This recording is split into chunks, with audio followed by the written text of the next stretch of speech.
Sound disturbance എന്തെങ്കിലും ഉണ്ടെങ്കിൽ പറയുക. ഞാൻ ട്രാവലിംഗ് ആണ്. അപ്പൊ എന്തെങ്കിലും അങ്ങനെ ബുദ്ധിമുട്ടുണ്ടെങ്കിൽ പറയാം. ഓക്കെ. സോ നമ്മള് ഇന്നലെ സൗണ്ട് ഓഡിബിൾ ആണെന്ന് തോന്നുന്നു. എന്തെങ്കിലും ഡിസ്റ്റർബൻസ് ഉണ്ടെങ്കിൽ പറയണേ. ഓക്കെ. സോ ഇന്നലെ നമ്മൾ റിവേഴ്സിബിൾ സെൽ ഇഞ്ചുറി പറഞ്ഞാണ് നിർത്തിയത്. ഇന്ന് നമുക്ക് ഇറിവേഴ്സിബിൾ സെൽ ഇഞ്ചുറീസിനെ കുറിച്ച് പറയാം.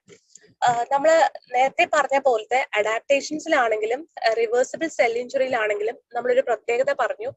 when the stimulus is removed the cell can be restored back to normal. പക്ഷേ നമ്മുടെ ഈ ഒരു ഇറിവേഴ്സിബിൾ സെൽ ഇഞ്ചുറി എന്ന് പറയുമ്പോഴേക്കും സ്റ്റിമുലസ് കണ്ടിന്യൂസ് ആയിട്ട് വരുന്നത് കൊണ്ട് തന്നെ എന്താണ് നമ്മുടെ ഈ സെല്ല് ഓട്ടോമാറ്റിക്കലി സെൽ ഡെത്തിലോട്ട് പ്രോഗ്രസ് ചെയ്യുകയാണ് ചെയ്യുന്നത്. So here the cell death occurs. And ഇവിടുത്തെ ഏറ്റവും പ്രത്യേകത റിപ്പീറ്റഡ് ആയിട്ട് നമ്മുടെ MCQ ചോദിക്കുന്ന ഒരു ക്വസ്റ്റ്യൻ എന്ന് പറഞ്ഞു കഴിഞ്ഞാൽ നമുക്ക് എങ്ങനെയാണ് ഒരു സെല്ല് ആ ഒരു സെൽ ഡെത്ത് സംഭവിച്ചു എന്ന് നമുക്ക് എങ്ങനെ മനസ്സിലാകും എന്നാണ്. മൈക്രോസ്കോപ്പിൽ കൂടി നോക്കുമ്പോൾ നമുക്ക് എങ്ങനെയാണ് സെൽ ഡെത്ത് സംഭവിച്ചെന്ന് മനസ്സിലാവുക. അതിന്റെ ഒരു ഇൻഡിക്കേഷൻ ആണ് that is large amorphous densities in the mitochondrial matrix. സെല്ലിന്റെ മൈറ്റോകോൺഡ്രിയൽ മാട്രിക്സിന്റെ അകത്ത് large amorphous densities will be present. ഈ ഒരു അമോർഫസ് ഡെൻസിറ്റീസ് എന്ന് പറഞ്ഞാൽ എന്താണ്? ഒരു നമ്മുടെ ഒപ്പേക്ക് ആയിട്ടുള്ള ഒരു വലിയ അതായത് വലുതായിട്ടുള്ള ഒരു opaque densities will be present in the case of mitochondrial matrix. അത് എന്തുകൊണ്ടെന്ന് വെച്ച് കഴിഞ്ഞാൽ due to the influx of the calcium. ഒരു സെല്ല് ഡാമേജ് ആകുമ്പോഴേക്കും സെല്ലിന്റെ അകത്ത് കയറുന്ന ഈ കാൽഷ്യം ചെന്നിട്ട് അതൊരു അമോർഫസ് സബ്സ്റ്റൻസ് ആയിട്ട് ഡെപ്പോസിറ്റ് ചെയ്യും. അതിനെയാണ് ഈ large amorphous densities in the mitochondrial matrix which is due to the calcium. അത് എന്താണ്? പിന്നെ ലൈസോസോമിന്റെ സ്വെല്ലിംഗുമാണ്. These are the two indications which indicate that the cell has undergone a cell death. അങ്ങനത്തെ ഒരു indication നമുക്ക് മൈക്രോസ്കോപ്പിൽ കൂടെ കിട്ടുന്ന രണ്ട് ഇൻഡിക്കേഷൻസ് ആണ്. ഒന്ന് large amorphous densities in the mitochondrial matrix which is due to the calcium deposit and then the lysosomal swelling. അപ്പം ഇതാണ് ഇമ്പോർട്ടന്റ്. ഇനി അതല്ലാതെ what are the nuclear changes which we can see in the case of a irreversible cell injury?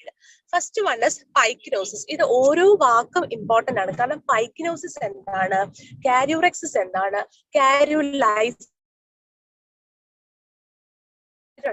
പൈക്കിനോസിസ് എന്ന് പറഞ്ഞാൽ condensation will be present. Karyorrhexis എന്ന് പറഞ്ഞു കഴിഞ്ഞാൽ nuclear fragmentation, റെക്സിസ് fragmentation, and കാരിയോലൈസിസ് എന്ന് പറഞ്ഞു കഴിഞ്ഞാൽ ന്യൂക്ലിയർ ഡിസൊല്യൂഷൻ ആണ്. സോ പൈക്കിനോസിസ് ഇസ് ന്യൂക്ലിയർ കണ്ടൻസേഷൻ, കാരിയോറെക്സിസ് എന്ന് പറഞ്ഞു കഴിഞ്ഞാൽ ന്യൂക്ലിയർ ഫ്രാഗ്മെന്റേഷൻ, ആൻഡ് കാരിയോലൈസിസ് എന്ന് പറഞ്ഞാൽ nuclear dissolution. So these are the three nuclear changes which we can see in the case of irreversible cell injury. Pykinosis എന്താണ്? Nuclear condensation, karyorrhexis is nuclear fragmentation, and karyolysis is nuclear dissolution. So ഇതൊക്കെ നമുക്ക് commonly അറിയുന്ന basic കാര്യമാണെന്ന് അറിയാം. പക്ഷെ എന്നാലും ഇത് കൃത്യമായിട്ട് അറിഞ്ഞില്ലെങ്കിൽ നമുക്ക് ആ ഒരു ഓപ്ഷൻസ് കാണുമ്പോൾ കൺഫ്യൂഷൻ ഉണ്ടാവും. Pyknosis is condensation, rhexis is fragmentation, and lysis is dissolution. Lysis എല്ലാവർക്കും അറിയായിരിക്കും dissolution.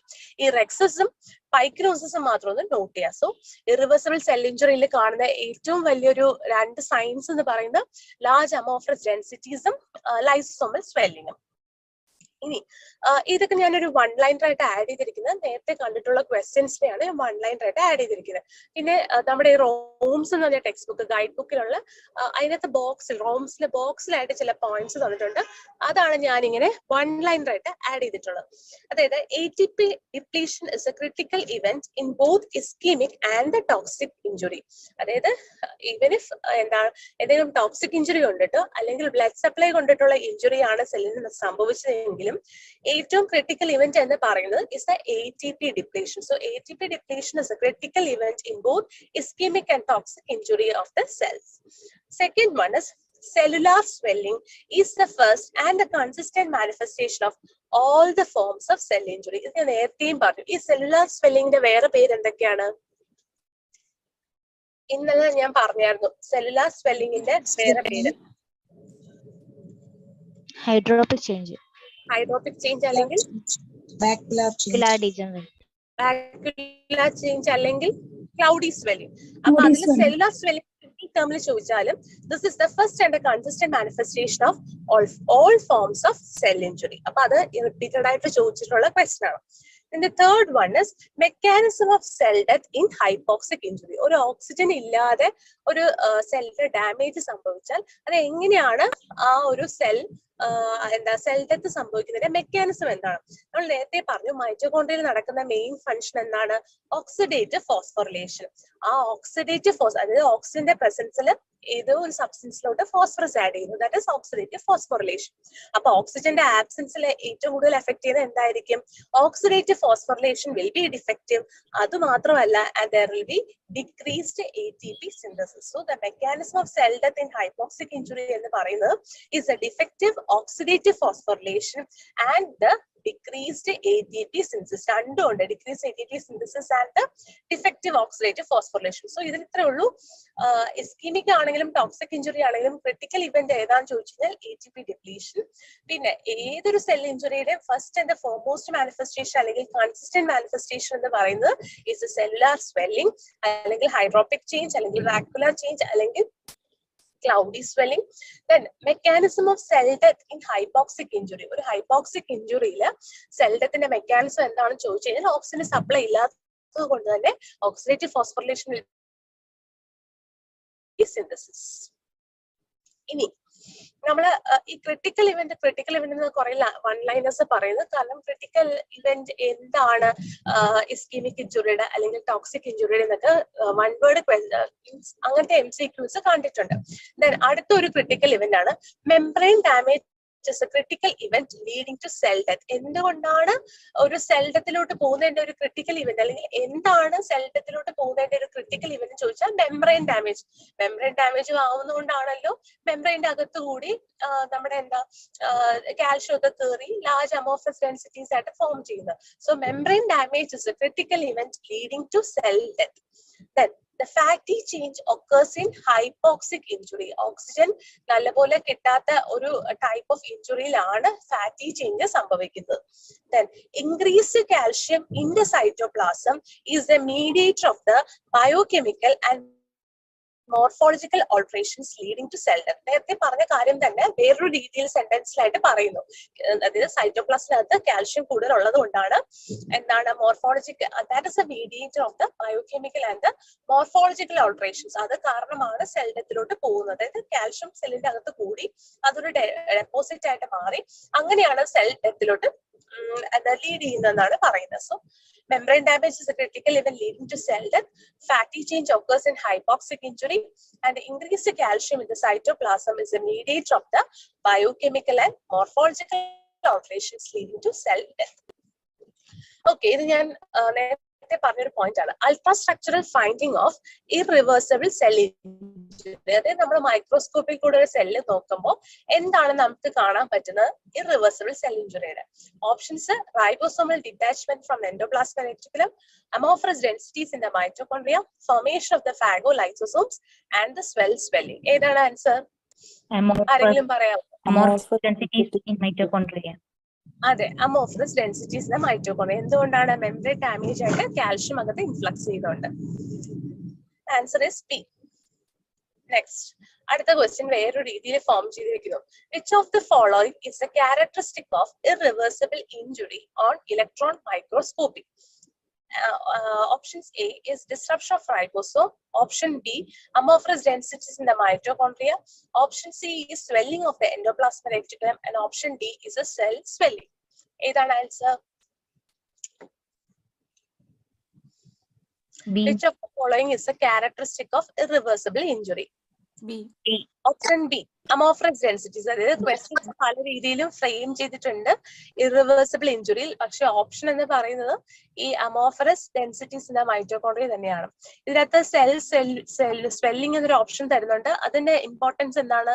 First and foremost manifestation of almost all the forms of cell injury. ഏതൊരു ഫോം ഓഫ് സെൽ ഇഞ്ചുറി എടുത്താലും നമുക്ക് ആദ്യം കാണാൻ പറ്റുന്ന ഒരു ഫോം ഓഫ് ഇഞ്ചുറി എന്ന് പറയുന്നതാണ് cell swelling. Answer is B. Next, coming to very important topic, which is known as apoptosis. നമ്മൾ നേരത്തെ പറഞ്ഞു ഈ സെൽ ഇഞ്ചുറിനെ കുറിച്ച് നമ്മൾ പറഞ്ഞു, സെൽ ഡെത്തിലോട്ട് പോകുന്നു എന്ന് പറഞ്ഞു. ഇനി ശരിക്കും പറയാം അപ്പോപ്ടോസിസ് എന്ന് പറഞ്ഞാൽ സിംഗിൾ ടേമിൽ നമ്മൾ പറഞ്ഞു കഴിഞ്ഞാൽ that is programmed cell death. നമ്മൾ ഒരു സാധനം നമ്മൾ എപ്പോഴും പറയത്തില്ല, നമ്മൾ ഒരു സാധനത്തിന് വേണ്ടി നമ്മൾ പ്രോഗ്രാം എഴുതി ചെയ്യുന്നു. അതുപോലെ ഈ സെല്ലിനെ കൊല്ലാൻ വേണ്ടി നമ്മൾ ഓൾറെഡി ഒന്ന് പ്ലാൻ ചെയ്യുന്ന പോലത്തെ ഒരു സാധനമാണ് apoptosis. That is programmed cell death. It is a most characteristic feature of apoptosis is chromatin condensation. Chromatin condensation ആണ് ഏറ്റവും ക്യാരക്ടറിസ്റ്റിക് ഫീച്ചർ ഓഫ് അപ്പോപ്ടോസിസ് എന്ന് പറയുന്നത്. ഇത് നമുക്കൊരു സെല്ല് അപ്പോപ്ടോസിസ് സെല്ലാണ് എന്ന് മനസ്സിലാക്കണമെങ്കിൽ അതിന്റെ അകത്തുള്ള ക്രോമാറ്റിന് കണ്ടൻസേഷൻ ആയിട്ടുണ്ടായിരിക്കും. അതാണ് most characteristic feature. And the chromatin fragments will be visualized as DNA ladder patterns. ഒരു ladder pattern ആയിട്ടായിരിക്കും ഈ കണ്ടൻസ് ചെയ്ത ക്രോമാറ്റിൻ നമുക്ക് കാണാൻ പറ്റുന്നത്. ആൻഡ് ഈ അപ്പോപ്ടോട്ടിക് സെൽസിനെ നമ്മൾ ഐഡന്റിഫൈ ചെയ്യാനായിട്ട് യൂസ് ചെയ്യുന്ന സ്റ്റെയിൻ ആണ് അനക്സിൻ 5. അപ്പോപ്ടോസിസിന് ശരിക്കും പറഞ്ഞാൽ ഡീറ്റെയിൽ ആയിട്ടൊന്നും പോകുന്നില്ല, കാരണം നമ്മുടെ എക്സാം പോയിന്റിന് ചോദിക്കുന്ന പോയിന്റ്സ് മാത്രമേ ആഡ് ചെയ്തിട്ടുള്ളൂ. അപ്പൊ പ്രോഗ്രാംഡ് സെൽ ഡെത്ത് എന്താണെന്ന് ചോദിച്ചു കഴിഞ്ഞാൽ എല്ലാവർക്കും അറിയുന്ന സാധനമാണ് അപ്പോപ്ടോസിസ്. അതിന്റെ ക്യാരക്ടറിസ്റ്റിക് ഫീച്ചർ എന്താണെന്ന് അറിയുന്നത് ദാറ്റ് ഇസ് ക്രോമാറ്റിൻ കണ്ടൻസേഷൻ. ഈ ക്രോമാറ്റിൻ കണ്ടൻസ്ഡ് ആയിട്ടുള്ളത് നമ്മൾ എങ്ങനെയാണ് മനസ്സിലാക്കുന്നത്? ഒരു DNA, ഒരു ശരിക്കും പറഞ്ഞ ഒരു ലാഡറിന്റെ പാറ്റേൺ പോലെ ആയിരിക്കും കാണുന്നത്. ദെൻ ഏത് സാധനം യൂസ് ചെയ്താണ് അപ്പോപ്ടോട്ടിക് സെൽസ് നമ്മൾ ഐഡന്റിഫൈ ചെയ്യുന്ന അനക്സിൻ 5 എന്ന് യൂസ് ചെയ്യുന്ന സ്റ്റെയിൻ ആണ്. ദെൻ ഏത് എൻസൈം ആണ് ഇൻവോൾവ് ആയിരിക്കുന്ന apoptosis? That is caspases are the cysteine proteases enzyme. Caspase എന്ന് പറയുന്ന cysteine protease enzyme, these are involve in the process of apoptosis. So അപ്പോപ്ടോസിസിന് ഇൻവോൾവ് ചെയ്തിരിക്കുന്ന എൻസൈം ആണ് കാസ്പേസ്. ആ കാസ്പേസ് എന്ന് പറയുന്നത് is a cysteine protease enzyme. Okay, അപ്പം ഓപ്ഷനിൽ ചിലപ്പോൾ കാസ്പേസ് എന്ന് മാത്രമായിരിക്കും തരിക, ചിലപ്പോൾ ചില ഓപ്ഷൻസിൽ കാസ്പേസും തരത്തില്ല, സിസ്റ്റീൻ പ്രോട്ടിയേസ് എൻസൈം ആയിരിക്കും തരുന്നത്. സോ രണ്ടാണെങ്കിലും ആൻസർ വിൽ ബി എന്താ, കാസ്പേസും കറക്റ്റ് ആണ്, സിസ്റ്റീൻ പ്രോട്ടിയേസ് എൻസൈമും കറക്റ്റ് ആണ്. കാരണം caspase is the cysteine protease enzyme which are involved in apoptosis. ഇനി സ്ഥിരം ചോദിക്കുന്ന കാര്യങ്ങളാണ്. അപ്പോപ്ടോസിസിനെ പ്രൊമോട്ട് ചെയ്യുന്ന കുറച്ച് ജീൻസ് നമ്മുടെ ബോഡിയിലുണ്ട്, കുറച്ച് ഇൻഹിബിറ്റ് ചെയ്യുന്ന കുറച്ച് ജീൻസും ഉണ്ട്. അതിനെ കുറിച്ച് എപ്പോഴും ക്വസ്റ്റ്യൻ ചോദിക്കാറുണ്ട്. സോ അപ്പോപ്ടോസിസ് പ്രൊമോട്ടർ ജീൻസ് എന്ന് പറയുന്നതാണ് P53. P എന്ന് പറഞ്ഞു കഴിഞ്ഞാൽ ഓർക്കാൻ എളുപ്പം, promoter for P. So P is a promoter എന്ന് ആലോചിക്കാം. P53 is a promoter gene. P53 and BCLXS is a apoptosis promoter gene. BCLXS is a promoter gene. അപ്പം P53 ഒരിക്കലും മറക്കരുത്, കാരണം P for promoter എന്ന് ആലോചിക്കുക. അത് കൂടാണ്ട് BCLXS എന്ന് പറയുന്ന ജീനും is involved in apoptosis, അല്ലെങ്കിൽ they are apoptosis promoter gene. So ഈ സ്ലൈഡിൽ പറഞ്ഞിരിക്കുന്ന ഓരോ ബോക്സിലെ പോയിന്റ്സും important MCQs ആണ്. First one is a programmed cell death. Second one is the most characteristic feature is a chromatin condensation. ഈ കണ്ടൻസ് ചെയ്യുന്ന chromatin നമ്മൾ എങ്ങനെ കാണുന്നു? DNA ഒരു ലാഡർ പാറ്റേൺ ആയിട്ട് കാണുന്നു.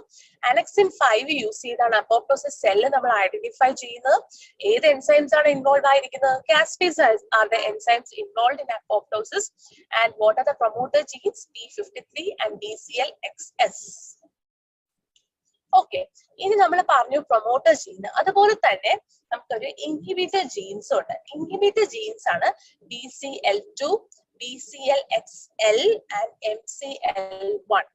Okay, these are the genes which are involved in apoptosis inhibitor. BCL2, BCLXL and MCL1. അത് XS മാത്രം, എക്സ്ട്രാ സ്മോൾ എന്നുള്ള XS, എക്സ്ട്രാ സ്മോൾ മാത്രം പ്രൊമോട്ടറും, ബാക്കിയെല്ലാം XL-ഉം MCL1-ഉം BCL2-ഉം എന്ന് പറയുന്ന ഇൻഹിബിറ്റർ ജീനാണ്. ഇത് വേറെ മാർഗമൊന്നുമില്ല, ഇത് കാണാണ്ട് ആ ജീൻസിനെ ഇത് പഠിച്ചേ പറ്റുള്ളൂ. So at least P for promoter എന്നും എക്സ്ട്രാ സ്മോൾ BCLXL എന്ന് പറയുന്ന സാധനവും പ്രൊമോട്ടർ എന്നും, ബാക്കി BCL2-ഉം BCLXL-ഉം MCL1-ഉം ഇൻഹിബിറ്റർ ജീനാണെന്ന് ഓർത്തു വെച്ചേക്കാം. Then നമുക്കത് നെക്സ്റ്റ് പോയിന്റ് ആർക്കും പറയേണ്ട കാര്യമില്ല. ഓർഗനൽ ഇൻവോൾവ്ഡ് ഇൻ അപ്പോപ്ടോസിസ്, അതും ഒരു MCQ ചോദിച്ച ക്വസ്റ്റ്യൻ ആണ്. ഓർഗനൽ ഇൻവോൾവ്ഡ് ഇൻ അപ്പോപ്ടോസിസ്, ഏത് ഓർഗനലാണ് ഇൻവോൾവ്ഡ് ആയിരിക്കുന്നത്? Mitochondria is involved. Then what are the factors which prevent apoptosis of memory cells? നമുക്കൊരു മെമ്മറി സെൽസ് ഉണ്ടല്ലോ, ആ മെമ്മറി സെൽസ് തന്നെ പ്രോഗ്രാം ചെയ്ത് നശിച്ചു പോവാതിരിക്കാൻ വേണ്ടി കുറച്ച് ഫാക്ടേഴ്സ് പ്രിവെന്റ് ചെയ്യും. ആ ഫാക്ടേഴ്സിന്റെ പേരാണ് nerve growth factor. So these factors prevent the apoptosis of the memory cells. നമ്മുടെ ശരീരത്തിലുള്ള മെമ്മറി സെൽസിനെ നശിപ്പിക്കാതിരിക്കാനായിട്ട് നമ്മുടെ ബോഡിയിൽ ഉണ്ടാകുന്ന ഒരു ഫാക്ടറാണ് nerve growth factor, and which prevents the apoptosis of the memory cells. Then രണ്ട് proteins other than those proteins കുറെ proteins നമ്മൾ പറയുന്നതെങ്കിലും these proteins are involved in apoptosis എന്ന് പറയുന്നത് ഫ്ലിപ്പ് ആൻഡ് ഫാഡ് ആണ്. ഫ്ലിപ്പ് എന്ന് പറഞ്ഞാൽ ഫ്ലൈസ് ലൈക്ക് ഇൻഹിബിറ്റർ പ്രോട്ടീനും ഫാഡ് എന്ന് പറഞ്ഞാൽ fast associated protein with death domain. ഇതാണ് ഫുൾ ഫോം. ഫ്ലിപ്പും ഫാഡ് എന്നെങ്കിലും ഓർത്ത് വെച്ചേക്കാം. പ്രോട്ടീൻസ് ഇൻവോൾവ് ഇൻ അപ്പോപ്റ്റോസിസ് എന്ന് പറഞ്ഞു കഴിഞ്ഞാൽ ഫ്ലിപ്പും ഫാഡും അതിന്റെ ഫുൾ ഫോം ആണ് ബ്രാക്കറ്റിൽ കൊടുത്തേക്കുന്നത്. സോ എൻസൈം എന്താ ചോദിച്ചാൽ കാസ്പേസ് ആണ്. ഏത് സ്റ്റെയിൻ യൂസ് ചെയ്താണ് ചെയ്യുന്നത്? അനക്സിൻ 5 ആണ്. പിന്നെ എന്താ പ്രൊമോട്ടർ ജീൻ P4 എന്താണ് P53 and BCL extra small അതായത് XS. പിന്നെ ഇൻഹിബിറ്റർ ജീൻ ആണ് BCL2, BCL XL, MCL1. ഏത് ഓർഗനിലാണ് ഇൻവോൾവ് ആയിരിക്കുന്നത്? Mitochondria. And the factor which prevent apoptosis of the memory cells are nerve growth factor.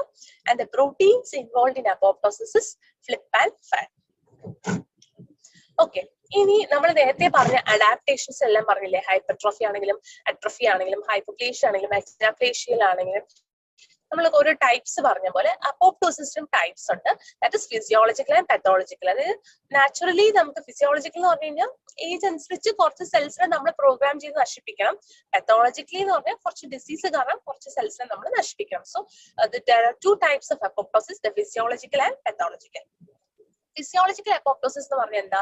Usually നമ്മളുള്ള പീരീഡ്സിന്റെ endometrial shedding. അതെന്താ? ഒരു physiological process ആണ്. എല്ലാ മന്തും എൻഡോമെട്രിയം ഷെഡ് ചെയ്യുന്നത് കുറെ സെൽസിനെ നമ്മൾ പ്രോഗ്രാം ചെയ്ത് നശിപ്പിക്കുകയാണ്. അത് എന്തിന്റെ എക്സാമ്പിൾ ആണ്? This is an example for physiological apoptosis. Endometrial shedding എന്ന് പറയുന്നത് ഒരു ഫിസിയോളജിക്കൽ പ്രോസസ് ആണ്. And that is an example for physiological apoptosis. Then ഒരു ലാക്ടേഷൻ കഴിഞ്ഞിട്ടുള്ള ബ്രസ്റ്റ് സൈസ് കുറയുന്നത് is an example for physiological apoptosis. Regression of the lactating breast is an example for physiological apoptosis. പിന്നെ നമ്മൾ ഈ ഒരു embryo form ചെയ്യും, അതിന്റെ കണ്ണ്, മൂക്ക്, വായ, ചെവി, അതൊക്കെ ഓരോ ഷേപ്പിലും സൈസിലും ഒക്കെ വരുന്നത് എങ്ങനെയാണ്? കുറെ അൺവാണ്ടഡ് ആയിട്ടുള്ള സെൽസ് നമ്മൾ എന്താ പറയാ ഒരു ശില്പം പണിയുന്ന പോലെ ആവശ്യമില്ലാത്ത സ്ഥാനങ്ങളൊക്കെ തട്ടിക്കളയത്തില്ലേ? അതുപോലെ നമ്മുടെ സെൽസ് ശരിക്കും ഒരു ഫ്ലഷ് ആയിട്ടല്ലേ ആദ്യം ഫോം ചെയ്യുന്നത്. ആ ഫ്ലഷിൽ നിന്ന് കണ്ണ്, മൂക്ക്, വായ എല്ലാം സ്കൾപ്റ്റ് ചെയ്തല്ലേ എടുക്കുന്നത്. അപ്പൊ ആവശ്യമില്ലാത്ത കുറെ സെൽസിനെയൊക്കെ നശിപ്പിക്കുന്നത് എക്സാമ്പിൾ ഫോർ എന്താണ്? Physiological apoptosis.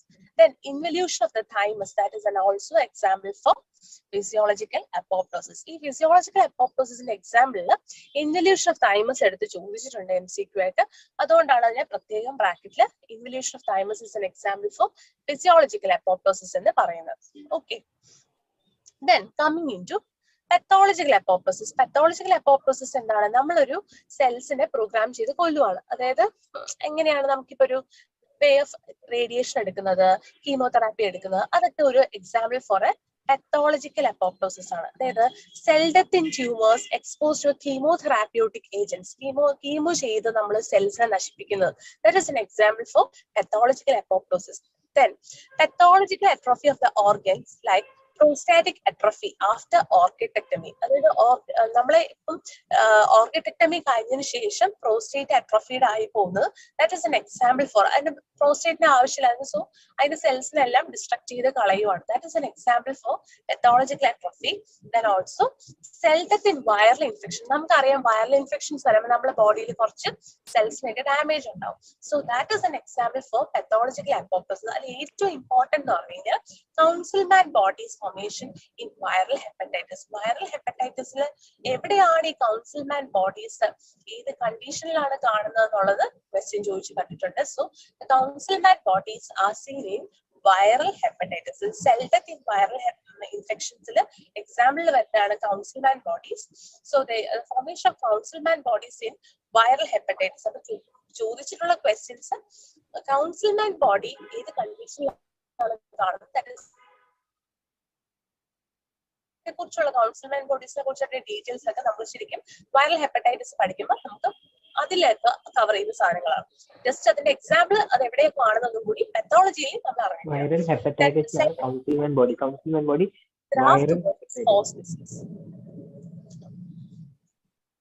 Okay. Cell death by cytotoxic T cells. നമ്മുടെ എന്താ പറയാ, നമ്മൾ റിജക്ഷൻ പറയത്തില്ല, നമ്മൾ എന്തെങ്കിലും ഗ്രാഫ്റ്റ് ചെയ്തിരിക്കുന്ന സാധനങ്ങൾ റിജക്ട് ചെയ്യുന്നത്. സോ അതിലുള്ള സൈറ്റോടോക്സിക് T cellsന്റെ ആ ഒരു action, cell death by cytotoxic T cells in graft versus host disease is also an example for pathological apoptosis. So ഇവിടെ എന്ന് പറഞ്ഞു കഴിഞ്ഞാൽ നമ്മളൊരു എന്താ പറയാ, ഒരു കീമോതെറാപ്യൂട്ടിക് ഏജന്റ് വഴിയോ അല്ലെങ്കിൽ ഒരു ഓർഗൻ നമ്മൾ റിമൂവ് ചെയ്തതിന് വഴിയോ ആവശ്യമില്ലാത്ത സെൽസിനെ നമ്മൾ ഡിസ്ട്രക്ട് ചെയ്യുന്നതിന് എക്സാമ്പിൾ ആണ് പെത്തോളജിക്കൽ അട്രോഫി അല്ലെങ്കിൽ പെത്തോളജിക്കൽ അപ്പോപ്റ്റോസിസ്. ഓക്കെ,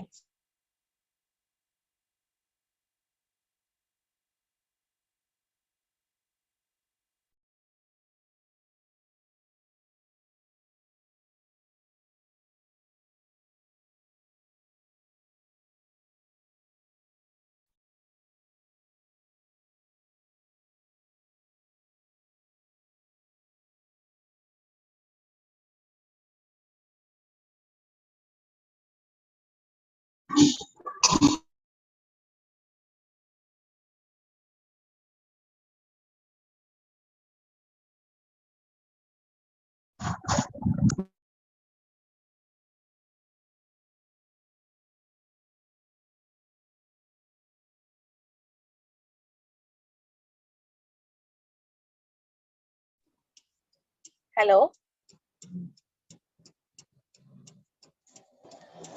ഹലോ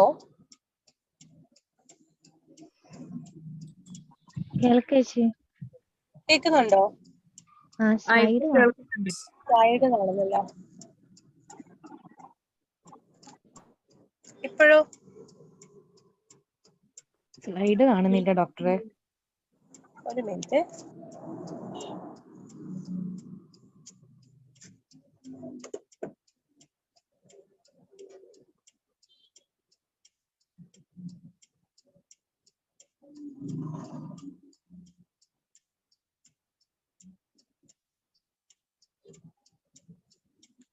കാണാൻ പറ്റുന്നുണ്ടോ? പറ്റുന്നുണ്ട് കേട്ടോ. സൗണ്ട് ക്ലിയർ ആണല്ലോ അല്ലേ? ഇപ്പൊ ക്ലിയർ ആണ്. ഇടയ്ക്ക് കുറച്ച് ഇല്ലാണ്ടിട്ടുണ്ടായിരുന്നു, ഇപ്പൊ ക്ലിയർ ആയി.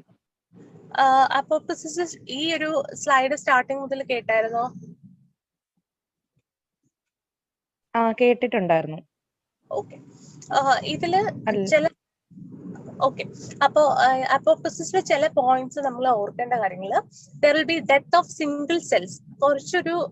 കുറച്ച് സെൽസ്, സിംഗിൾ സെൽസ് ആണ് ഇവിടെ നശിച്ചു പോകുന്നത്. And there will be no inflammation. That is very very important. അപ്പോപ്റ്റോസിസിന് അവിടെ ഇൻഫ്ലമേഷൻ ഉണ്ടാകുന്നില്ല. ആൻഡ് ക്രോമാറ്റിൻ കണ്ടൻസേഷൻ അല്ലെങ്കിൽ ഫ്രാഗ്മെന്റേഷൻ നടക്കുന്നുണ്ട്. ഏറ്റവും ക്യാരക്ടറിസ്റ്റിക് ഫീച്ചർ എന്താണ്? ക്രോമാറ്റിൻ കണ്ടൻസേഷൻ ആണ്. ഇവിടെ ക്രോമാറ്റിൻ കണ്ടൻസേഷനും നടക്കുന്നുണ്ട്, അതുകൂടാതെ ഫ്രാഗ്മെന്റേഷനും വരുന്നുണ്ട്. And the cells will undergo shrinkage, but here the lysosome will remain intact. That is very very important.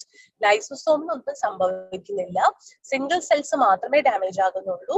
There will be no inflammation and most characteristic feature is chromatin condensation അല്ലെങ്കിൽ fragmentation. So ഇതാണ് നമ്മുടെ അപ്പോപ്റ്റോസിസിലെ ഏറ്റവും ഓർക്കേണ്ട കാര്യങ്ങൾ. കാരണം MCQ സ്ഥിരമായിട്ട് നമ്മളെ confuse ചെയ്യിക്കാൻ വേണ്ടി നമ്മൾ ആലോചിക്കും സെൽ ഡെത്ത് അല്ലേ സംഭവിക്കുന്ന അപ്പോപ്റ്റോസിസ്. ഓക്കെ, അപ്പൊ ഇൻഫ്ലമേഷൻ വരാലോ എന്ന് വിചാരിക്കും, പക്ഷെ അവിടെ ഇൻഫ്ലമേഷൻ ഇല്ല. അതുപോലെ തന്നെ ലൈസോസോം എന്തായാലും ഡാമേജ് സംഭവിക്കുമല്ലോ എന്ന് ചിന്തിച്ച് അപ്പോപ്റ്റോസിസിൽ കാണുകയാണെങ്കിൽ നിങ്ങൾ എന്ത് ചെയ്യും? ലൈസോസോംസ് ഡാമേജ് ആകുന്ന ഓപ്ഷനിൽ കുത്തും. അല്ല, lysosomes will remain intact and there will be no inflammation and chromatin condensation the most characteristic feature. അത് കൂടാതെ here the death of only single cells, അതാണ് ഇമ്പോർട്ടൻറ്റ്. സിംഗിൾ സെൽസിന്റെ ഡെത്ത് മാത്രമേ അപ്പോപ്റ്റോസിസ് നടക്കുന്നുള്ളൂ. എപ്പോഴും അപ്പോപ്റ്റോസിസ് പഠിക്കുമ്പോൾ അപ്പോപ്റ്റോസിസും നെക്രോസിസും ആയിട്ട് കമ്പയർ ചെയ്ത് പഠിക്കുക. കാരണം അപ്പോപ്റ്റോസിസ് എന്താണോ അതിന്റെ എക്സാക്ട്ലി കുറച്ചും കൂടി അതിന്റെ ഓപ്പോസിറ്റ് ആയിട്ട് കാര്യങ്ങൾ പറയുന്നതാണ് നെക്രോസിസ്. അപ്പോപ്റ്റോസിസിൽ ഒരു സിംഗിൾ സെൽസ് ആണെങ്കിൽ നെക്രോസിസിൽ ഒരു ഗ്രൂപ്പ് ഓഫ് സെൽസിലാണ്. അപ്പോപ്റ്റോസിസിലെ ഇൻഫ്ലമേഷൻ ഇല്ല എങ്കിൽ നെക്രോസിസിലെ ഇൻഫ്ലമേഷൻ ഉണ്ട്. അത് അടുത്ത സ്ലൈഡ്സിൽ ഞാൻ പറയാം. ഇപ്പം അപ്പോപ്റ്റോസിസിനെ കുറിച്ച് പറയാണ്.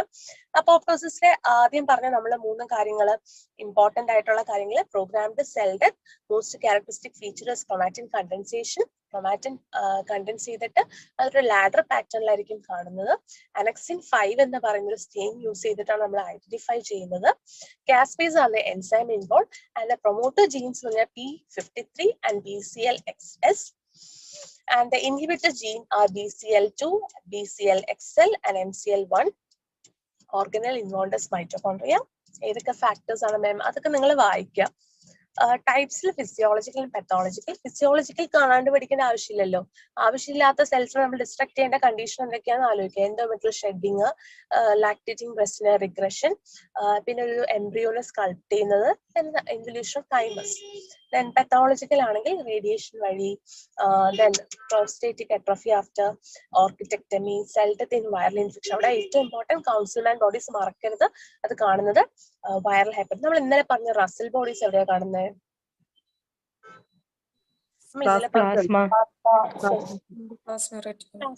റസൽ ബോഡീസ് എന്താണ്?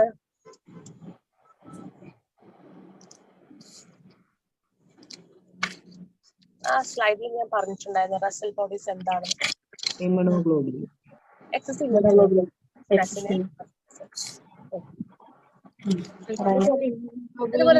സാലറി കാണുന്നത്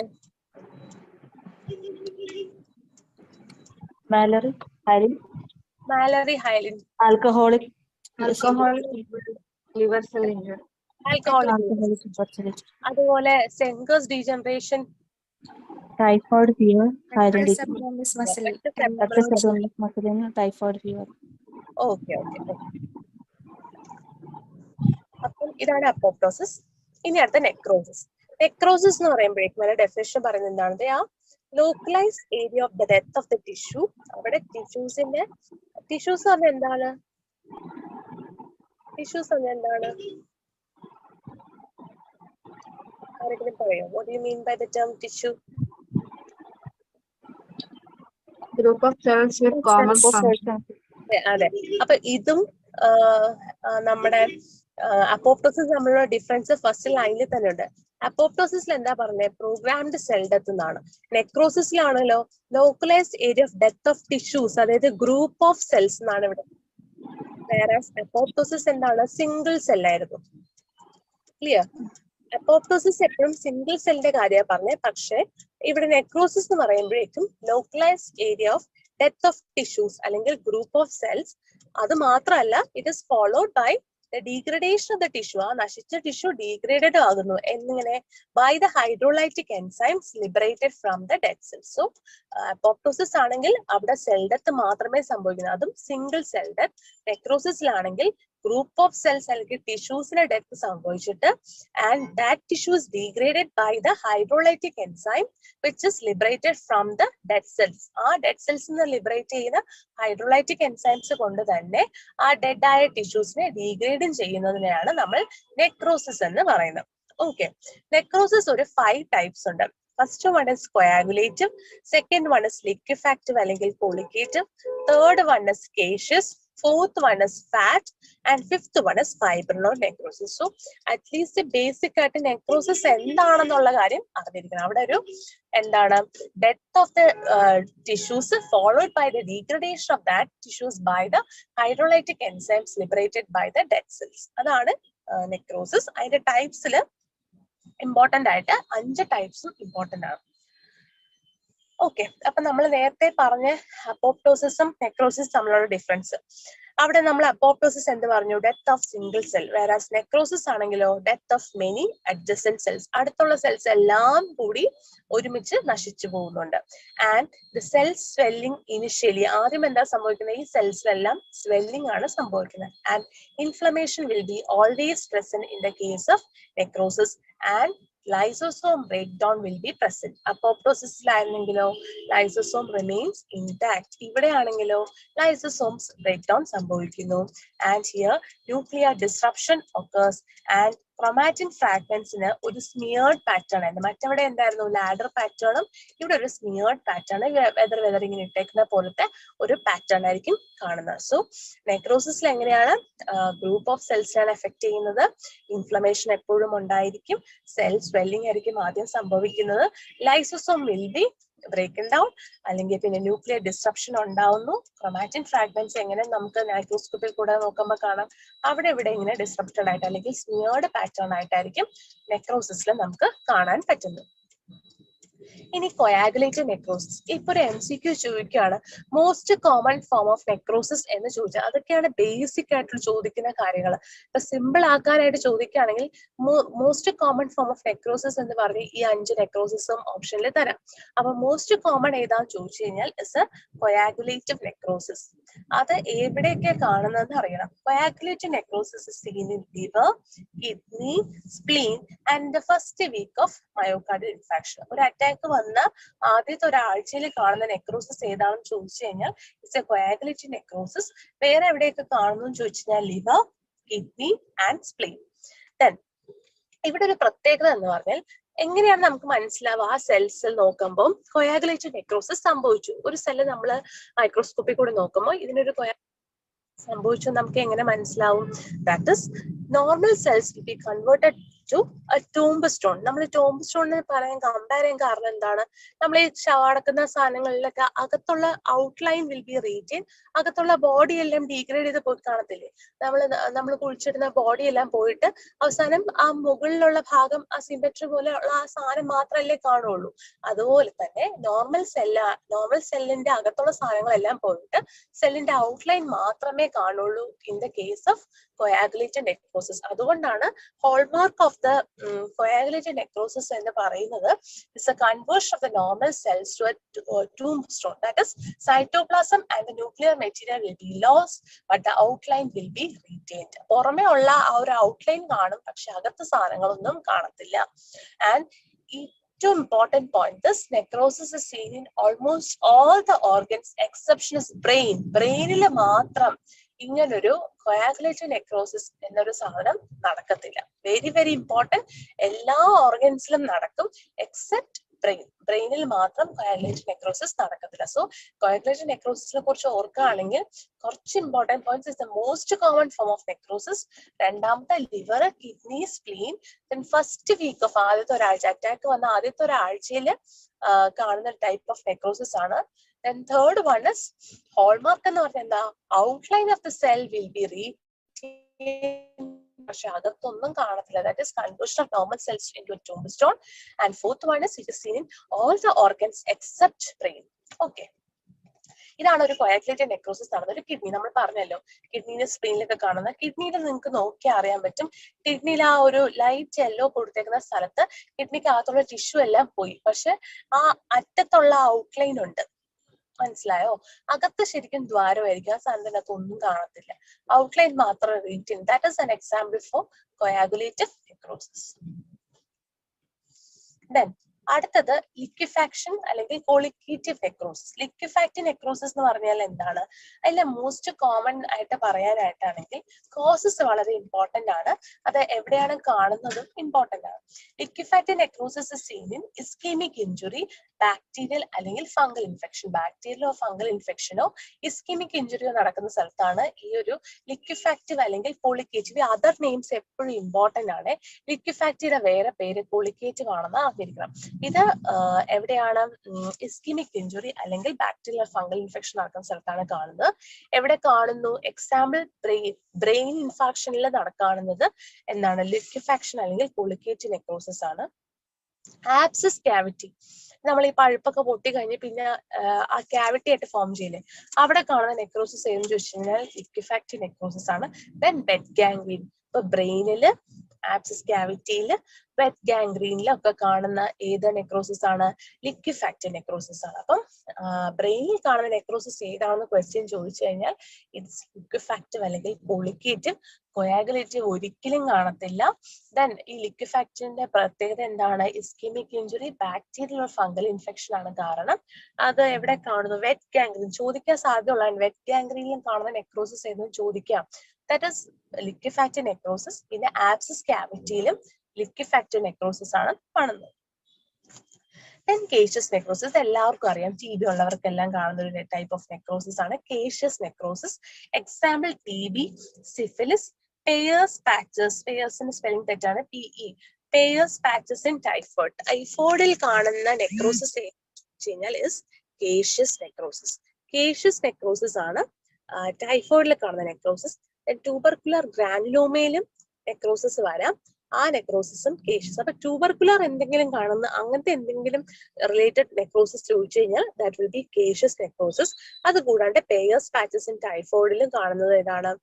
കേഷ്യസ് നെക്രോസിസ് ആണ്. കൊയാഗുലേറ്റഡ് നെക്രോസിസ് ഒരിക്കലും കാണാത്ത ഓർഗൻ ഏതാണ്? Brain. brain, നെക്രോസിസ് ഏതാണ്? brain, brain, Colligative. കൊളിക്കേറ്റീവ് അല്ലെങ്കിൽ ലിക്വിഫാക്റ്റീവ് ആണ് ബ്രെയിനിൽ കാണുന്നത്. ദെൻ വെറ്റ് ഗാംഗ്രീനിൽ കാണുന്ന നെക്രോസിസ് കൊളിക്കേറ്റീവ് അല്ലെങ്കിൽ ലിക്വിഫാക്റ്റീവ് നെക്രോസിസ്. പിന്നെ പേയേഴ്സ് പാച്ചസിൽ കാണുന്ന നെക്രോസിസ് കേഷ്യസ് നെക്രോസിസ്. ഇനി അടുത്ത ഫാറ്റ് നെക്രോസിസ്. സോഫ്റ്റ് ബോൺസിലോ ടിഷ്യൂസിലോ ട്രോമ വരുമ്പോൾ ഉണ്ടാവുന്ന നെക്രോസിസ് ആണ് ഫാറ്റ് നെക്രോസിസ്. അതായത് സോഫ്റ്റ് ബോൺസിലോ ടിഷ്യൂസിലോ ട്രോമ വരുമ്പോൾ ഉണ്ടാവുന്ന നെക്രോസിസ് ആണ് ഫാറ്റ് നെക്രോസിസ്. എക്സാമ്പിൾ പറയുകയാണെങ്കിൽ traumatic fat necrosis of the breast. ബ്രസ്റ്റിൽ വരുന്ന ഒരു ടൈപ്പ് ഓഫ് നെക്രോസിസ് ആണ് fat necrosis. Then acute pancreatic necrosis, puerperal injury, sorry long bone injury, ഇത്രയും സ്ഥലത്തും വരുന്നത് ഫാറ്റ് നെക്രോസിസ് ആണ്. അതായത് traumatic fat necrosis of the breast, acute pancreatic necrosis, puerperal injury അല്ലെങ്കിൽ ലോങ് ബോൺ ഫ്രാക്ചർ, ഇവിടെയൊക്കെ വരുന്ന type of necrosis ഏതാണെന്ന് ചോദിച്ചു കഴിഞ്ഞാൽ ഇറ്റ്സ് എ ഫാറ്റ് നെക്രോസിസ്. ഇവിടെ എന്ന് പറഞ്ഞ പ്രത്യേകത, this fat necrosis occurs at two different locations. രണ്ട് ഡിഫറെന്റ് ലൊക്കേഷൻസിൽ ഉണ്ടാകാം, ബട്ട് മോർഫോളജിക്കലി സിമിലർ ലീഷൻസ്. അതായത് ഇപ്പം ഒരു ബോഡിയിൽ തന്നെ രണ്ട് സ്ഥലത്ത് കാണാം, പക്ഷെ രണ്ടും കാണാനായിട്ട് ഒരുപോലെ ഇരിക്കും, പക്ഷെ ലൊക്കേഷൻസ് വിൽ ബി ഡിഫറെന്റ്. അതാണ് ഈ ഫാറ്റ് നെക്രോസിസിന്റെ വേറൊരു പ്രത്യേകത. ഫാറ്റ് നെക്രോസിസ് എവിടെയൊക്കെ കാണാം? ബ്രസ്റ്റ്, പാൻക്രിയാറ്റിക് നെക്രോസിസിൽ വരാം, പ്യൂപ്പറൽ ഇഞ്ചുറിയിൽ വരാം, ലോങ് ബോൺ ഫ്രാക്ചറിൽ വരാം. ഇത് നോർമലി സോഫ്റ്റ് ബോൺസിലോ ടിഷ്യൂസിലോ ട്രോമ എന്തെങ്കിലും സംഭവിക്കുമ്പോഴാണ് ഫാറ്റ് നെക്രോസിസ് ഉണ്ടാകുന്നത്. ഇതിന്റെ ഒരു പ്രത്യേകത, ഒരു ബോഡിയിൽ രണ്ട് ഡിഫറെന്റ് ലൊക്കേഷൻസിൽ വരാം, പക്ഷെ രണ്ടിനെയും കാണാൻ ഒരുപോലെ ഇരിക്കും. That is the significance of this fat necrosis. ഇനി നമ്മൾ പറഞ്ഞു ട്രോമാറ്റിക് കോസസ് കൊണ്ടാണ് ഫാറ്റ് നെക്രോസിസ് വരുന്നത്. ഇനി നോൺ ട്രോമാറ്റിക് കോസസ് കൊണ്ടും ഈ ഫാറ്റ് നെക്രോസിസ് വരാം. അതായത് എന്തൊക്കെയാണ് നോൺ ട്രോമാറ്റിക് കോസസ് എന്ന് ചോദിച്ചാൽ, ബേൺസ് നടന്ന സ്ഥലത്ത് ഫാറ്റ് നെക്രോസിസ് വരാം. ഡയബറ്റിസ് ഉള്ളവർക്കും ഫാറ്റ് നെക്രോസിസ് വരാം. ഡയബറ്റിസ് മെലിറ്റസ് ആണ് DM. Then fatty liver, then pancreatitis, sickle cell anemia. എപ്പോഴും ഒരു ഓഡ് വൺ ഔട്ട്, അവിടെ ഒരു അനീമിയ വരുന്നുണ്ട്, സിക്കിൾ സെൽ അനീമിയയിൽ ഫാറ്റ് നെക്രോസിസ് വരാം. Then also this decompression sickness. So burns, diabetes mellitus, fatty liver, pancreatitis, sickle cell anemia and decompression sickness are the non-traumatic causes of fat necrosis. ഇത് ശരിക്കും പറഞ്ഞാൽ guide ബുക്കിൽ നിന്ന് എങ്ങാണ്ടോ കിട്ടിയതാണ്. ഇത് extra causes of non-traumatic causes of fat necrosis പറയുന്നതാണ്. Okay, burns, diabetes, fatty liver, pancreatitis, sickle cell anaemia and the decompression sickness. Then coming into fibrinoid necrosis. Fibrinoid necrosis എന്ന് പറയുന്ന പേര് ഇസ് എ മിസ്നോമർ. കാരണം അവിടെ ഒരു ഫൈബ്രിൻ ഡെപ്പോസിഷൻ ഇല്ല. പേര് കേൾക്കുമ്പോൾ നിങ്ങൾ വിചാരിക്കും അവിടെ ഫൈബ്രിൻ ഡെപ്പോസിഷൻ ഉണ്ടെന്ന്. അവിടെ ഒരു ഫൈബ്രിൻ ഡെപ്പോസിഷൻ ഒന്നുമില്ല. It is A type of necrosis. Example എന്ന് പറഞ്ഞു കഴിഞ്ഞാൽ it is an immunological tissue injury. എന്തെങ്കിലും ഇമ്മ്യൂണോളജിക്കൽ റീസൺ കാരണം ഉണ്ടാകുന്ന injuries, SLE, peptic ulcer, arterioles in hyper tension and ask of bodies. Ask of bodies നമ്മൾ എപ്പോഴും അഷ് of bodies എന്ന് പറയും, അല്ലെങ്കിൽ ചിലർ ആസ്ക് ഓഫ് ബോഡീസ് എന്ന് പറയും.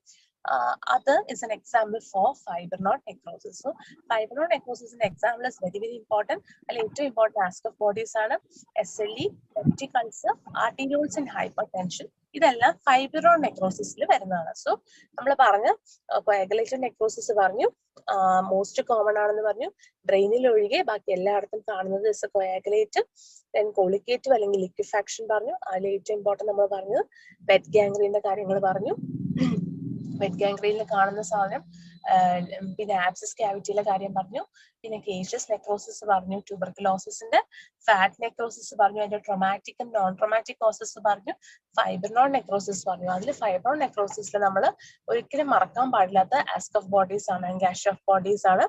അത് ഫൈബ്രിനോയിഡ് നെക്രോസിസിന് കാരണം ഉണ്ടാവുന്നതാണെന്ന് ഓർക്കണം. Okay, then coming in to central lobular haemorrhagic necrosis. അത് വേറൊരു ഫൈബ്രോ നെക്രോസിസ് അല്ല. സെൻട്രൽ ലോബുലാർ ഹെമറേജിക് നെക്രോസിസ് എവിടെയാ കാണുന്നതെന്ന് ചോദിച്ചു കഴിഞ്ഞാൽ സെൻട്രൽ ലോബുലാർ കാണുന്ന ഏരിയയിൽ, ലോബുലാറിന്റെ സെൻട്രൽ പാർട്ടിൽ കാണുന്ന ഹെമറേജിക് നെക്രോസിസ് ഏതാണെന്ന് ചോദിച്ചു കഴിഞ്ഞാൽ chronic venous congestion of the liver. ലിവറിലെ ക്രോണിക് വീനസ് കൺജഷൻ വരുമ്പോഴാണ് സെൻട്രൽ ലോബുലാർ ഹെമറേജിക് നെക്രോസിസ് വരുന്നത്. ഇത് ചോദിച്ചിട്ടുള്ള ക്വസ്റ്റൻ ആണ്. Central lobular haemorrhagic necrosis is seen in CVC liver. Then ഇത് ഞാൻ എഴുതിയ എൻട്രൻസ് സമയത്ത് 2000 ഫസ്റ്റ് എൻട്രൻസ് എഴുതിയ സമയത്ത് 2016 ചോദിച്ച ക്വസ്റ്റൻ ആണ് പീസ്മീൽ necrosis. Piecemeal necrosis is seen in chronic active hepatitis. Chronic active hepatitis, ഈ hepatitis എന്ന് പറയുന്ന ടോപ്പിക് ഭയങ്കര ഇമ്പോർട്ടന്റ് ആണ്. ഹെപ്പറ്റൈറ്റിസിന് എപ്പോഴും ക്വസ്റ്റ്യൻ ചോദിക്കാറുണ്ട്. അപ്പം പെത്തോളജിക്കലി നമ്മൾ പറയുന്നത് പീസ്മീൽ നെക്രോസിസ് എന്ന് കാണുന്ന കണ്ടീഷൻ ഏതാന്ന് ചോദിച്ചു കഴിഞ്ഞാൽ ക്രോണിക് ആക്റ്റീവ് ഹെപ്പറ്റൈറ്റിസ് ആണ്. വേറെ ഏതൊക്കെ കണ്ടീഷനിൽ ഈ പീസ്മീൽ നെക്രോസിസ് കാണും എന്നുള്ള ചോദിച്ചു കഴിഞ്ഞാൽ പീസ്മീൽ നെക്രോസിസ് ഞാൻ ക്രോണിക് ആക്റ്റീവ് ഹെപ്പറ്റൈറ്റിസ് മാത്രമേ കണ്ടുള്ളൂ. വേറെ ഏതെങ്കിലും ഉണ്ടെങ്കിൽ നിങ്ങൾ കണ്ടുപിടിച്ചിട്ട് പറയാം. വേറെ ഉള്ളത് പാപ്പിലറി നെക്രോസിസ് ആണ്. Papillary necrosis seen in sickle cell anemia, obstructive acute pyelonephritis, diabetes mellitus and in analgesic nephropathy.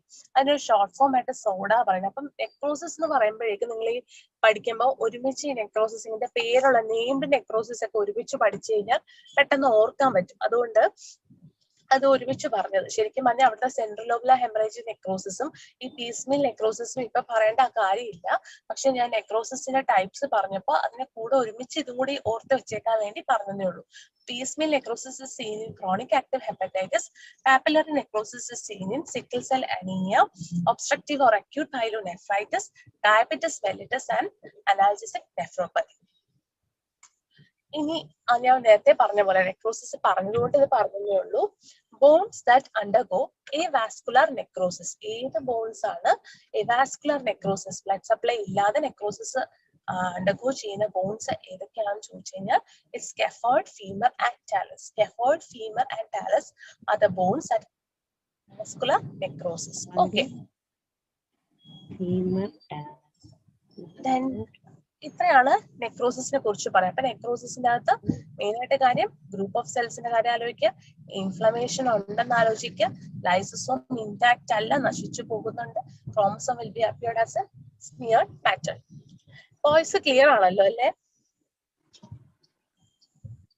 Clear ആണ് ഡോക്ടർ.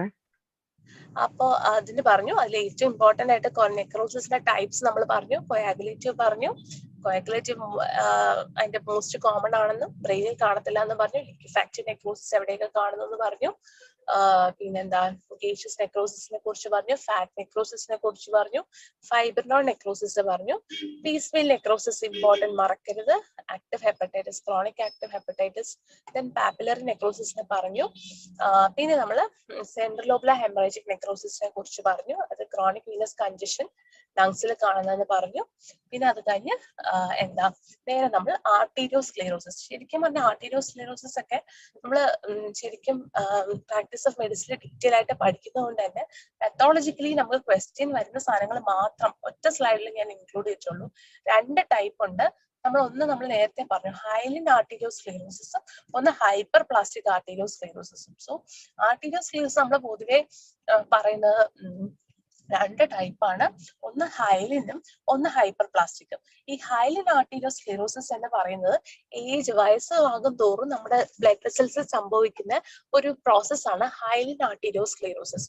അപ്പം ഏജിങ്ങും ഡയബറ്റിസും പിന്നെ കൂടാണ്ട് ബെനൈൻ ഹൈപ്പർ ടെൻഷൻ, എപ്പോഴും ക്വസ്റ്റ്യൻ കൺഫ്യൂസ് ചെയ്യിക്കാൻ വേണ്ടി ബെനൈൻ ഹൈപ്പർ ടെൻഷൻ ആണെങ്കിൽ it is hyaline arteriolosclerosis, malignant hypertension ആണെങ്കിൽ it is hyperplastic arteriolosclerosis. ഇത് പെത്തോളജിക്കൽ വൈസ് നിങ്ങൾക്ക് അറിയേണ്ട 2 കാര്യങ്ങളേ ഉള്ളൂ. മാലിഗ്നന്റ് ഹൈപ്പർ ടെൻഷൻ ആണെങ്കിൽ അതൊരു ഹൈപ്പർ പ്ലാസ്റ്റിക് എന്നും, ബെനൈൻ ഹൈപ്പർ ടെൻഷൻ ആണെങ്കിൽ അതൊരു ഹൈലിൻ ആർട്ടീരിയോസ്ക്ലെറോസിസും. അത് കൂടാണ്ട് ഏജിങ്, ഡയബറ്റിസ് അതെല്ലാം കൊണ്ടിട്ട് വരുന്നതാണെങ്കിൽ നമ്മുടെ ഒരു ഹൈലിൻ ആർട്ടീരിയോസ്ക്ലെറോസിസ്. അപ്പൊ ക്വസ്റ്റ്യൻ ചോദിച്ചിട്ട് കണ്ടിട്ടുള്ളത് ഈ ഹൈലിൻ ആർട്ടീരിയോസ്ക്ലെറോസിസ് ആണോ ഹൈപ്പർപ്ലാസ്റ്റിക് ആർട്ടീരിയോസ്ക്ലെറോസിസ് ആണോ ഈ ബെനൈൻ ഹൈപ്പർ ടെൻഷനിൽ കാണുന്നത്.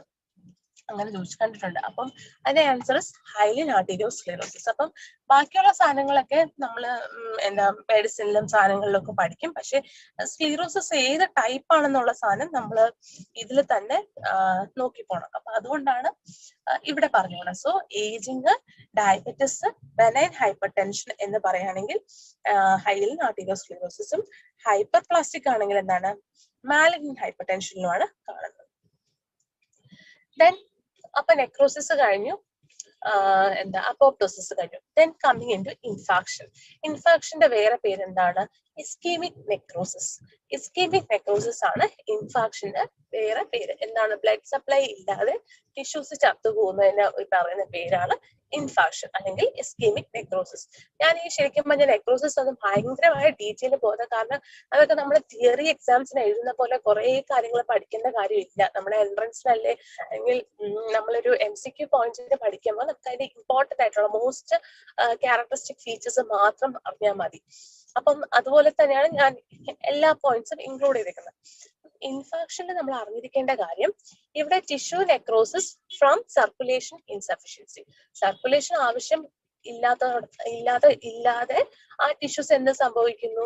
ഡെത്ത് ആയി പോകുന്നു. So tissue necrosis from the circulation insufficiency is referred as infarction. അപ്പൊ സിമ്പിൾ ടേമിൽ പറഞ്ഞു കഴിഞ്ഞാൽ ഇൻഫാക്ഷൻ ഇസ് ഇസ്കീമിക് നെക്രോസിസ് എന്ന് പറയാം, അല്ലെങ്കിൽ tissue necrosis from circulation insufficiency. രണ്ട് ടൈപ്സ് ഉണ്ട്, റെഡ് ഇൻഫാക്ഷനും പെയിൽ ഇൻഫാക്ഷനും. അപ്പൊ റെഡും പെയിലും രണ്ട് ടൈപ്സ് ഓഫ് ഇൻഫാക്ഷൻ ആണ്, റെഡ് ആൻഡ് പെയിൽ. ഇമ്പോർട്ടന്റ് ആണ്. ഒരു പ്രാവശ്യം UPSCക്ക് റെഡ് ഇൻഫാക്ഷൻ ചോദിച്ചു. 2017 UPSC ആണെന്ന് തോന്നുന്നു റെഡ് ഇൻഫാക്ഷൻ ക്വസ്റ്റ്യൻ ചോദിച്ചിട്ടുണ്ട്. അപ്പം എന്താണ് റെഡ് ഇൻഫാക്ഷൻ? റെഡ് ഇൻഫാക്ഷൻ എവിടെയാണ് കാണുന്നത്? അതായത് ഇൻഫാക്ഷൻ എന്താ നമ്മൾ പറഞ്ഞല്ലോ ഇപ്പോഴേ, ബ്ലഡ് സപ്ലൈ ഇല്ലാതെ ടിഷ്യൂ നെക്രോസിസ് ആവുന്നത്. അപ്പൊ അത് രണ്ട് പെത്തോളജിക്കലി നമ്മൾ കാണുമ്പോൾ ഇന്ന ഓർഗന് എന്ത് ഇൻഫാക്ഷൻ, റെഡ് ആണോ പെയിൽ ആണോ സംഭവിച്ചത് നമ്മൾ ഐഡന്റിഫൈ ചെയ്യണമല്ലോ. സോ റെഡ് ഇൻഫാക്ഷൻ ആണെങ്കിൽ എങ്ങനെ നമ്മൾ ഐഡന്റിഫൈ ചെയ്യുന്നതാണ് പറയുന്നത്. റെഡ് ഇൻഫാക്ഷൻ ആണെങ്കിൽ എവിടെയായിരിക്കും കാണുക? Mostly in the loose tissues and in organs having dual blood supply. Loose ആയിട്ടുള്ള ടിഷ്യൂസിലും ആൻഡ് ഓർഗൻസ് ഹാവിംഗ് ഡ്യുവൽ സപ്ലൈയിലും ആയിരിക്കും എന്താണ് റെഡ് ഇൻഫാക്ഷൻ കാണുന്നത്. Red infarction is seen in loose tissues and in organs having dual blood supply. Okay. Example in the case of lungs and in small intestine. ലങ്സിലും small ഇൻറ്റസ്റ്റൈനിലുമാണ് red infarction കാണുന്നത്. Red infarction is seen in lungs and in small intestine. അതിന്റെ reason എന്ന് പറഞ്ഞാൽ arterial അല്ലെങ്കിൽ venous occlusion. Arterial or venous occlusion. Okay. അപ്പം arterial occlusion കാരണമോ venous occlusion കാരണമോ ആ ഓർഗൻ എന്ത് സംഭവിച്ചു? ബ്ലഡ് കിട്ടുന്നില്ല. ആൻഡ് അത് കാരണം ആ ഓർഗന്റെ എന്താ പ്രത്യേകത? It will be having A ഇൽ ഡിഫൈൻഡ് ഹെമറേജിക് മാർജിൻസ്. ഒരു വെൽ ഡിഫൈൻഡ് ആയിരിക്കില്ല, ഇൽ ഡിഫൈൻഡ്, അത്ര വ്യക്തമല്ലാത്ത, ഇത്രയും ഭാഗത്ത് ബ്ലഡ് സപ്ലൈ കിട്ടാതെ ഇരിക്കുന്നു എന്നുള്ള ഒരു ഇൽ ഡിഫൈൻഡ് ഹെമറേജിക് മാർജിൻസ് കാണും. അതുകൂടാതെ edema will be present. Edema will be present and there will be ill-defined hemorrhagic margin. So, ഈ question എന്തായിരുന്നു വെച്ച് കഴിഞ്ഞാൽ റെഡ് ഇൻഫാക്ഷൻ എവിടെ കാണുന്നു എന്നെങ്ങാണ്ടും ആയിരുന്നു. റെഡ് ഇൻഫാക്ഷൻ കാണുന്ന ഓപ്ഷൻസിൽ ലങ്സ്, ലിവർ, വേറെ എന്തൊക്കെയോ അങ്ങനെ എന്തുവാ റെഡോ പെയിലോ അങ്ങനെ ഏതോ ഒരെണ്ണമായിരുന്നു ഓപ്ഷൻസിൽ. ഈ ഓർഗൻസിന്റെ പേരായിരുന്നു ഓപ്ഷൻസ് തന്നിട്ടുണ്ടായിരുന്നത്. അപ്പൊ റെഡ് ഇൻഫാക്ഷൻ എന്ന് പറയുന്നത് ലൂസ് ടിഷ്യൂസിലും ഓർഗൻസ് ഹാവിംഗ് ഡ്യുവൽ ബ്ലഡ് സപ്ലൈയിലുമാണ് ഉണ്ടാകുന്നത്. എക്സാമ്പിൾ ലങ്സിലും സ്മോൾ ഇൻറ്റസ്റ്റൈനിലും ഓർക്കുക. എങ്ങനെയാണ് നമുക്ക് ആ ഓർഗനിൽ റെഡ് ഇൻഫാക്ഷൻ സംഭവിച്ചതെന്ന് മനസ്സിലാവുക? ആർട്ടീരിയോ വീനസ് ഒക്ലൂഷൻ ആണ് കോസ് എന്ന് പറഞ്ഞു. അങ്ങനെയാണെങ്കിൽ it will be having an ill-defined hemorrhagic margins and edema will be present. ഇനി പെയിൽ ഇൻഫാക്ഷൻ ആണ് സംഭവിച്ചത് എന്ന് വെച്ചാൽ അതായത് എവിടെയാണ് കാണുന്നത്? ഇത് seen in solid organs like spleen, kidney, liver and brain. Solid ഓർഗൻസിലാണ് പെയിൽ ഇൻഫാക്ഷൻ നടക്കുന്നത്. ആൻഡ് എന്താണ് അതിന്റെ റീസൺ എന്ന് പറഞ്ഞാൽ ആർട്ടീരിയൽ ഒക്ലൂഷൻ ആണ്. മറ്റേതാണെങ്കിൽ ആർട്ടീരിയൽ ഓർ വീനസ് ഒക്ലൂഷൻ എന്നും, ഇവിടെ ആണെങ്കിൽ ആർട്ടീരിയൽ ഒക്ലൂഷൻ കൊണ്ടിട്ടാണ് പെയിൽ ഇൻഫാക്ഷൻ വരുന്നത്. And there will be well defined hemorrhagic margins. Well defined hemorrhagic margins, and the edema will be absent in the case of pale infarction. So pale infarction, red infarction തമ്മിൽ എങ്ങനെ നമുക്ക് differentiation ചെയ്യാമെന്ന് പറഞ്ഞാൽ, pale infarction എന്ന് പറയുമ്പോൾ there will be well defined hemorrhagic margins and the edema will be absent, whereas red infarction ആണ് സംഭവിച്ചൊരു organ ആണെങ്കിൽ എന്തായിരിക്കും, അവിടെ ill defined marginsum edema will be present. Okay. ഇതൊരു സ്ലൈഡ് വലിയ സിഗ്നിഫിക്കന്റ് ആയ കാര്യമല്ല. ഇതിനകത്ത് അപ്പം ഇൻഫെക്ഷന്റെ കാര്യം പറഞ്ഞു. ഇസ്കീമിക് ആയിട്ടുള്ള ബ്ലഡ് സപ്ലൈ കിട്ടാതെ വരുന്ന സംഭവമാണ് ഇൻഫെക്ഷൻ എന്ന് പറയുന്നത്. രണ്ട് ടൈപ്പ് ഉണ്ടെന്ന് പറഞ്ഞാൽ പെയിലും റെഡും. പെയിൽ എന്ന് പറഞ്ഞാൽ റെഡ് എന്ന് പറഞ്ഞാൽ ലൂസ് ടിഷ്യൂസിലും ഓർഗൻസ് ആയ ഡ്യുവൽ ബ്ലഡ് സപ്ലൈയിലുമാണ് അത് വരുന്നത്. എക്സാമ്പിൾസ് പറഞ്ഞാൽ ലങ്സും സ്മോൾ ഇൻറ്റസ്റ്റൈനിലും. ഇൽ ഡിഫൈൻഡ് മാർജിൻസും എഡിമയാണ് അതിന്റെ പ്രത്യേകത. പെയിൽ എന്ന് പറഞ്ഞാൽ എന്തായിരിക്കും, it is in solid organs like spleen, kidney, liver and brain. Arterial occlusion ആണ് main cause and it will be having a well defined haemorrhagic margins and oedema will be absent. Okay, ഇനി ഇതൊക്കെ single line, ഇതൊക്കെ ശരിക്കും ബോറടി ആണെന്ന് അറിയാം, കാരണം important points മാത്രം single line ആയിട്ട് പറഞ്ഞു എന്നേ ഉള്ളൂ. അതായത് സ്പ്ലീനിക് ഇൻഫാക്ഷൻ സംഭവിക്കാൻ, സ്പ്ലീനിലോട്ട് ബ്ലഡ് സപ്ലൈ കിട്ടാതിരിക്കാനുള്ള മോസ്റ്റ് കോമൺ കോസ് എന്താണെന്ന് ചോദിച്ചു കഴിഞ്ഞാൽ, it is thromboembolism arising from the heart. ഹാർട്ടിൽ നിന്ന് അറൈസ് ചെയ്യുന്ന ഒരു, ഹാർട്ടിന് സർക്കുലേഷൻ അറൈസ് ചെയ്യുന്ന ഒരു ത്രോംബോ എംബോളിസം ചെന്ന് സ്പ്ലീനിൽ ഒബ്സ്ട്രക്ട് ചെയ്തിട്ടായിരിക്കാം സ്പ്ലീനിൽ ബ്ലഡ് സപ്ലൈ ഇല്ലാണ്ടാകുന്നത്. That is a most common cause of splenic infarction. Then നമ്മളിപ്പം റെഡും പെയിലും പറഞ്ഞു, അതുപോലെ വൈറ്റ് ഇൻഫാക്ട് ഉണ്ട്. വൈറ്റ് ഇൻഫാക്ട് എവിടെയാ കാണുന്നത് ചോദിച്ചിട്ട് splenic artery occlusion. Splenic artery ഒക്ലൂഷനിൽ കാണുന്ന ഇൻഫാക്ഷൻ ഏതാണെന്ന് ചോദിച്ചു കഴിഞ്ഞാൽ വൈറ്റ് ഇൻഫാക്ഷൻ ആണ്. അതുകൂടാതെ ഡിജിറ്റൽ ഇൻഫാക്ട്, നമ്മൾ ഇൻഫെക്റ്റീവ് എൻഡോകാർഡൈറ്റിസ് പഠിക്കുമ്പോൾ നമ്മൾ പറയുന്നുണ്ട്, നമ്മള് നെയിൽസിലൊക്കെ വരുന്ന റെഡ് സ്പോട്ടിന് പറയുന്ന പേരാണ് ഡിജിറ്റൽ ഇൻഫാക്ഷൻ. ഡിജിറ്റൽ ഇൻഫാക്ഷൻ എന്ന് പറയുന്ന സാധനം കാണുന്നത് ഇൻഫെക്റ്റീവ് എൻഡോകാർഡൈറ്റിസ്. ഇത് ഇതിലൊന്നും ബന്ധമില്ല ഇൻഫാക്ഷനുമായിട്ട്, അതായത് ജനറൽ ഇൻഫെക്ഷൻ ടോപ്പിക്കുമായിട്ട് ബന്ധമില്ല, സിസ്റ്റമിക്കലായിട്ടുള്ളതാണ്. അപ്പൊ ഞാൻ ഇൻഫെക്ഷൻ പറഞ്ഞതുകൊണ്ട്, റെഡും പെയിലും പറഞ്ഞതുകൊണ്ട്, അത് കൂടാണ്ട് വൈറ്റ് ഇൻഫെക്ഷൻ ഉണ്ട്, ഡിജിറ്റൽ ഇൻഫെക്ഷൻ ഉണ്ടെന്ന് പറഞ്ഞതേ ഉള്ളൂ. Digital infection seen in infective endocarditis. Then എല്ലാ ഇൻഫെക്ഷനിലും കാണുന്ന ഒരു പെത്തോളജിക്കൽ സെൽ ചേഞ്ച് അല്ലെങ്കിൽ സൈറ്റോളജിക്കൽ ചേഞ്ച് അല്ലെങ്കിൽ സൈറ്റോപ്ലാസ്മിക് ചേഞ്ച് എന്ന് പറയുന്നത് ischaemic coagulative necrosis. Important, ischaemic coagulative necrosis is the pathognomic cytological change in all the infant. ഏത് ഇൻഫെക്ഷൻ